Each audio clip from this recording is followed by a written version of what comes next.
Una-una, sorry pala, hindi kasi ako makakain ng practice, mag-trash talk na lang daw ako.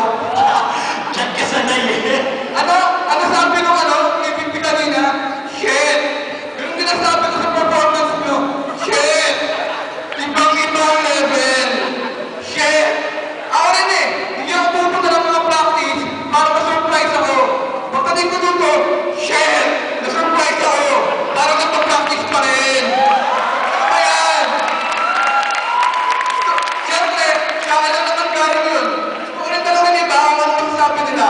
Sa isang judge na walang kabayas-bayas, ano masasabi mo sa performance ng Dota Meeting? Inginuyan nilang tungkol.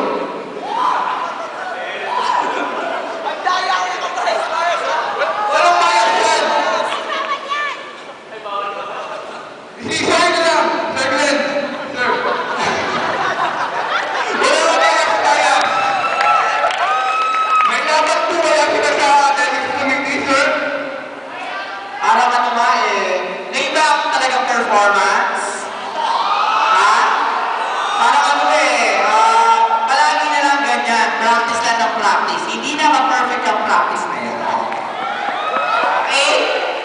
Grabe nga, ngayon napapa. Shit, pa rin ako. Yung mga bata ko, may sasabihin din daw. Halika.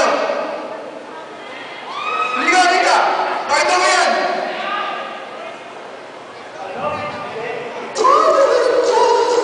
Sunod. Sige, tuloy-tuloy na kayo.